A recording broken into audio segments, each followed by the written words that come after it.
Hello everyone, स्वागत है आपका मेरे ऑनलाइन यूट्यूब चैनल संकल्प मैथ क्लासेस में।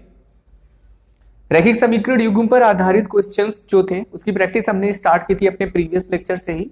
आज हम उसी सीरीज को कंटिन्यू करते हैं जिस पर हमने संख्याओं पर आधारित प्रश्नों का प्रैक्टिस स्टार्ट किया था। तो सबसे पहले चलिए देखते हैं क्वेश्चन है क्या। यहाँ पर लिखा है, यदि एक भिन्न के अंश में 150% की वृद्धि कर दें तथा हर में 350% की वृद्धि कर दें तो परिणामी भिन्न 25/51 प्राप्त होता है। मूल भिन्न क्या है? सवाल एक बार फिर से देख लीजिए। बोला एक भिन्न के अंश, तो आप सबको पता है कि भिन्न भिन्न यानी कि फ्रैक्शन, उसमें न्यूमरेटर एंड डिनोमिनेटर यानी कि अंश और हर का कॉन्सेप्ट होता है। इस तरीके से ऊपर वाला जो लिखा होता है उसे अंश बोलते हैं और जो बटे के निशान के नीचे होता है उसे हर बोलते हैं। बोला है कि अंश में 150% की वृद्धि कर दें तथा हर में 350% की वृद्धि कर दें तो परिणामी भिन्न जो है वो 25 बटे कितना होता है? 51। तो चलिए मान लेते हैं कि जो भिन्न है वो है x बटे वाई। एक्चुअल में जो भिन्न है, मूल भिन्न जिसको बोला गया है, वो है कितना? x बटे वाई। ठीक है। अब बोला कि भिन्न के अंश में 150% की वृद्धि कर दें तथा हर में कितना कर दें? 350% की वृद्धि कर दें तो परिणामी भिन्न 25/51 प्राप्त होता है। तो प्रश्नानुसार यानी प्रश्न के अनुसार जो चीज बोला गया वो ये बोला गया है कि अंश यानी यक्स में 150% की वृद्धि करना है। यक्स का 150% नहीं बल्कि यक्स में 150% की वृद्धि करना है। तो देखिए होता क्या है, एक्चुअल में परसेंटेज तो 100 पर ही लिखा जाता है। अब इसमें बोला 150% की वृद्धि कर दो, तो 150% की वृद्धि जब करेंगे तो टोटल 250% यानी यक्स का 250% निकाल दीजिए और बटे वाई यानी हर में 350% की वृद्धि करनी है। तो 100% में 350% जब आप जोड़ेंगे तो ये 0, ये 5 और ये 4, तो कुल 450% यानी y का 450% निकाल दीजिए। इस तरीके से जो भिन्न आपको मिलेगी यक्स यानी अंश का 250% और भिन्न का 450% करने के उपरांत जो भिन्न आपको मिलेगी वो भिन्न आपको दिया है कितना? 25/51।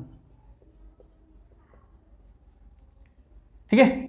अब परसेंटेज आप सबको पता है कि 1% यानी 1% का जो मान होता है वो 1/100 होता है। यानी प्रतिशत को हम 1 का 100वां भाग बोलते हैं। तो यक्स का 250% ये हो जाएगा यक्स गुणे 250 बटे कितना? 100 पूरे के बटे वाई गुणे 450 और बटे कितना? 100 और ये बराबर हो जाएगा कितना? 25 और बटे कितना? 51। 100 से 100 कट जाएगा, 1 0 से 1 0 हट जाएगा, 25 से 25 हट जाएगा। जो बचा है वो लिख लीजिए। ऊपर केवल यक्स बचा है और यहां बचा है वाई गुणे कितना? 45 और बराबर करके यहां पर ऊपर 1 बचेगा और बटे कितना? 51। 45 को यहां भेज दीजिए तो यक्स बटे वाई, 45 यहां हर में गुणा है, यहां जाएगा तो अंश में गुणा हो जाएगा, बटे कितना? 51। 1 का गुणा 45 में होगा तो 45 1 कम 45 बटे कितना? 51। 3 से आप इसे काट भी सकते हैं। 3 1 कम 3, 3 पचे 15, 3 1 कम 3, 3 7 21 यानी कि 15 बटे कितना? 17। तो यक्स बटे वाई का मान जो है वो 15/17 आ गया और यक्स बटे वाई ही आपका भिन्न, वास्तविक भिन्न जो था, मूल भिन्न जिसे आप बोल देंगे, वो यक्स बटे वाई था और यक्स बटे वाई का मान आ गया कितना? 15/17। तो आप देख सकते हैं कि यहाँ पर सी ऑप्शन जो है वो राइट ऑप्शन है। ठीक है। आई होप आपको चीजें समझ में आ रही हैं। चलिए नेक्स्ट देखते हैं क्वेश्चन क्या है। जो नेक्स्ट क्वेश्चन है वो लिखा है कि एक संख्या के 2/3 का 3/5 तथा उसी संख्या का के 1/4 का 2/5 यानी एक संख्या के 2/3 का 3/5 तथा उसी संख्या के 1/4 का 2/5, इन दोनों का अंतर जो है वो 288 है। ठीक है।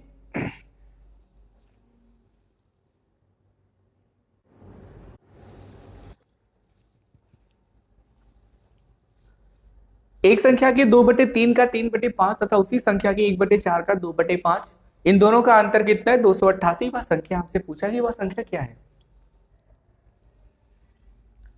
तो मान लीजिए कि वह संख्या क्या है? यक्स है।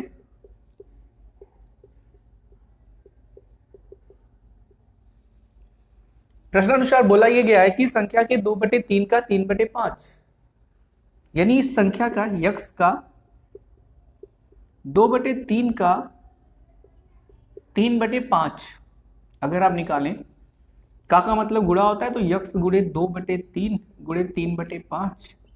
आप सबको पता है कि अंश और हर में गुणा की प्रक्रिया में अंश और हर अगर बराबर होता है, भिन्नों के गुणा के प्रक्रिया में अंश और हर अगर बराबर होता है तो उसे कैंसिल कर देते हैं। यहां भी एक, यहां भी एक, तो फिर ये हो जाएगा 2x बटे कितना 5।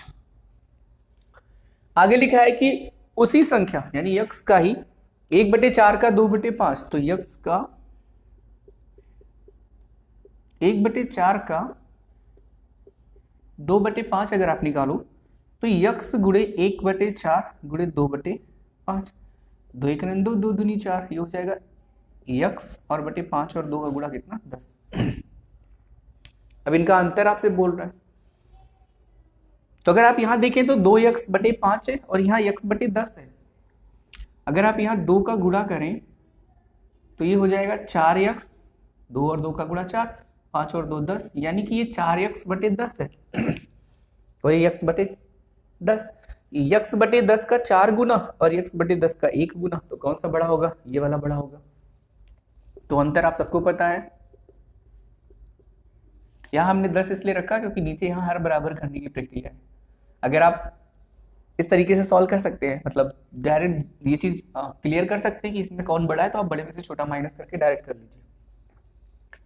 तो यहाँ पर क्या हो जाएगा? अंतर हो जाएगा 4x/10 और इसमें से माइनस करना होगा कितना? x/10, और दोनों का अंतर दिया है कितना? 288। ये तो दिया है, हर बराबर 4x में से 1x घटेगा तो 3x बचेगा, बटे कितना 10 बराबर 288 बटे 1 मान लीजिए। 10 को यहाँ भेज दीजिए, 3 को यहाँ भेज दीजिए, तो x हो जाएगा 288। इतना हमेशा याद रखिएगा कि जो चीज हर में है बराबर के दूसरी तरफ उसका अंश में गुणा होगा, जो अंश में है वो बराबर के दूसरी तरफ उसके हर में गुणा होगा। तो यहाँ 10 चला जाएगा और बटे 3 और 1 का गुणा 3। आप इसे काट दीजिए, 3 अट्ठे 24, 3 9 27 होता है, 9 बाहर लेकर जाइए, 27 1 28 18 हो जाएगा, 3 6 18। अगर आप 96 और 10 का गुणा करेंगे तो x का मान आपका आ जाएगा 960। तो आंसर क्या हो जाएगा आपका? ये वाला ऑप्शन जो है वो राइट ऑप्शन हो जाएगा। तो इस तरीके से आपने कुछ क्वेश्चंस की प्रैक्टिस देखी किस तरीके से इसे सॉल्व करना होता है, ठीक है, जिसमें रैखिक समीकरण युग्म पर आधारित प्रश्नों के प्रकारों में सबसे पहला प्रकार हम पढ़ रहे हैं संख्याओं पर आधारित प्रश्न। और कॉम्पिटिटिव एग्जाम्स यानी कि जो प्रतियोगी परीक्षाएं होती हैं उसमें संख्याओं पर आधारित प्रश्न बहुत पूछे जाते हैं। तो इस तरीके के क्वेश्चंस को सॉल्व करने का एक तरीका है, मैंने आपको प्रोसेस पहले ही बताया था कि कौन से तरीकों से हम इसे सॉल्व कर सकते हैं, ठीक है। इक्वेशन को फॉर्म किस तरीके से करते हैं ये भी हम पढ़ चुके हैं। तो अगर आपने प्रीवियस लेक्चर्स नहीं देखे हैं तो उस प्रीवियस लेक्चर्स को जरूर देखिए, ठीक है। अब अगर आपको लगता है कि ये वीडियो आपके लिए हेल्पफुल है तो इस वीडियो को लाइक शेयर और सब्सक्राइब भी कर सकते हैं।